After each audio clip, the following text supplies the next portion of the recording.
It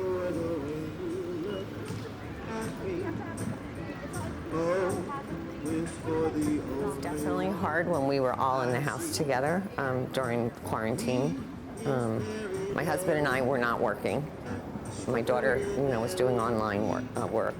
My son was working in the basement. So I basically was idle for 4 months.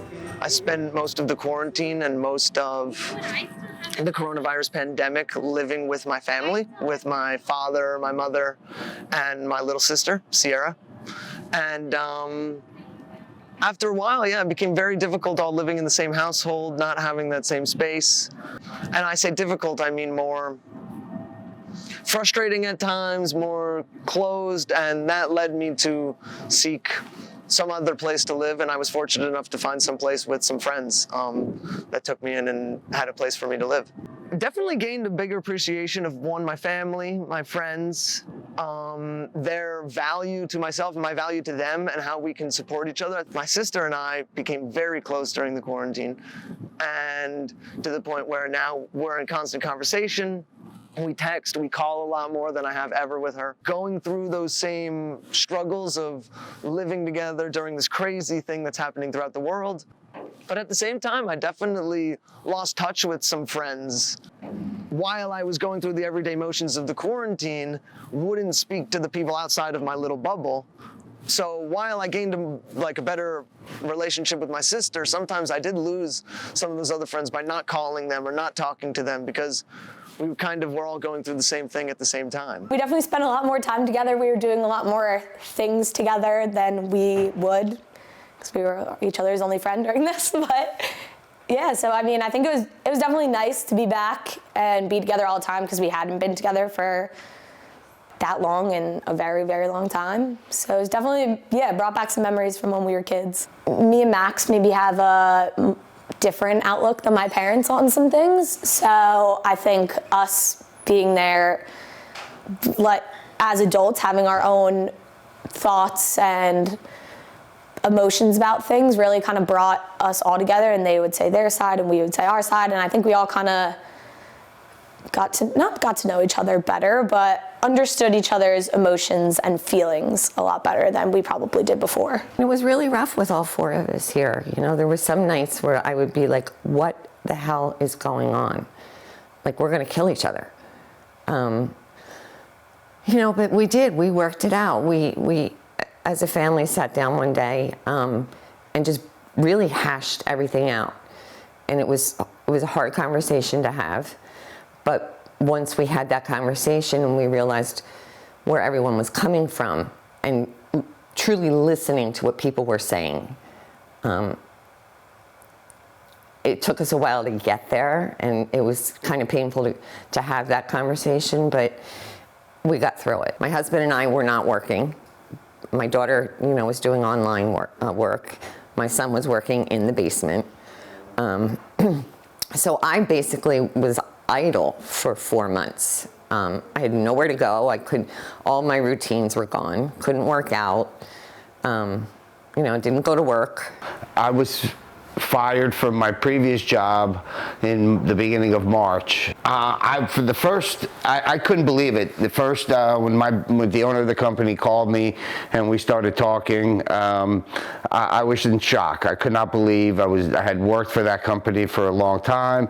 I thought I did a really great job for them. In fact, I knew I did a great job. So I could not believe that I was fired. Before COVID and everything like that, I am definitely a very outgoing person, to the fact that I really go out of my way to make sure that a larger quantity of people knew me, and not in the sense of I needed everyone to know me, but I was so personable. I wanted to make friends with everybody, and I wasn't satisfied only having a small, tight-knit group of friends. I wanted to go to this group this day, or to go to these friends another day.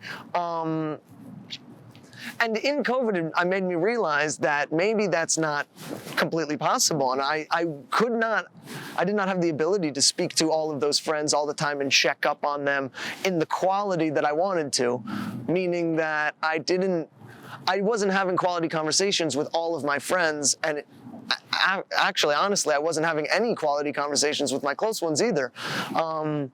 just because of this whole thing that, you know, I was feeling a little bit scared of the situation, not really knowing what was going on. And at that point, I not that I didn't see any meaning to talking to them. I just was like very discouraged from talking to anyone because I was discouraged in myself. During the pandemic, I was actually in Italy studying abroad, and I got sent home. And I think that was like my peak hopelessness, was that nothing's looking up for me. I just got an experience that I dreamed of ripped away. And then maybe my senior year would be canceled, summer was gone, all of that. And I think I just moved past that by really focusing myself on my goals, and I dedicated myself to trying to go to grad school. I'm writing a thesis. I'm trying to do things to make that situation better and make me be able to have the experience abroad that I didn't get the first time. So honestly, I felt definitely sad. I did feel on an emotional level very isolated in those 2 weeks. It was almost like that I had to then go re-through the quarantine, but now this time alone instead of with everybody. And go, you know, all the things that are associated with being in quarantine, I now had to do from a different standpoint of not living in my previous home, but now living in this other home in a new situation. So that was all just taking time to adjust. Definitely initially I did become a little bit hopeless, that I thought that things were starting to go in a direction that I wanted to because of all the things I had mentioned previously about self-reflecting and doing more exercise and just being more motivated personally. I did think that that was a step down because I had just moved into a new city, I had just been around new people, and I definitely was a little bit discouraged, and I definitely felt hopeless in the fact that I thought that this was something that I was controlling, and I was trying my best to avoid and to follow all the guidelines the right way. And at the same time, I still ended up contracting it and still ended up being one of, you know, contributing to the larger pandemic. Like both of my children tested positive, but I just have to put it in God's hands that they were going to be okay. Of course I worried.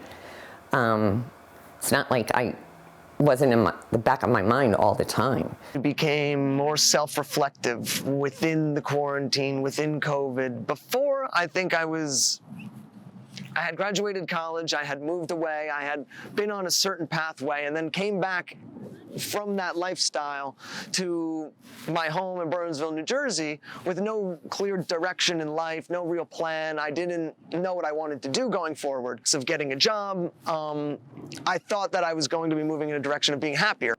2 months later, Corona happens, and we all go into our houses, and then I begin to rethink those same things about what really is trying to make me happy, what really do I want to do during all of this, during my life. And then it really helped me to self-reflect. I think I realized what is important in life, or what's important to me being happy and being hopeful for the future and things like that, is that I think that I need to be preoccupied, both happy with my job, whatever I'm doing, to be something that is creative, something that is doing something purposeful and meaningful. I define it as, it's going to sound, well, it's not, it's just, this is what I believe. I try and put it in God's hands. That's how I define hope. I think for me, the definition of hope would be the ability to see past your current situation and know that things can get better or things could be different. Your ability to believe that anything is possible. I think just in like a tough situation, or maybe you're not happy with whatever you're doing, you can do something to make it better. For me, would be hope. The idea that things can change, that you won't be stuck in that situation forever. It reassures in you that hope is kind of a real thing when you see your hard work pay off, or you see yourself come out of that situation that you were in that maybe you weren't so happy in. And yeah, you see hope become real. As much as it was very hard, I think it really did make me kind of realize what's important and what I want and stuff like that. So I don't think I would go back now. I would keep the moments that we had, that we grew together as a family in the pandemic.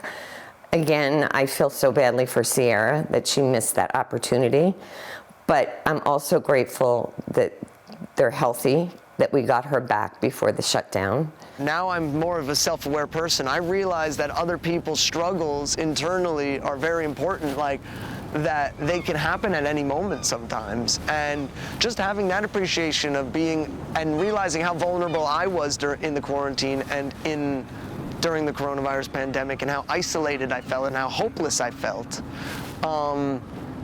And then actively doing things to fix that, I realize now that maybe some people are at different stages of that process, and it just takes people, or maybe some people haven't even felt that hopelessness yet of the coronavirus, but will in the future.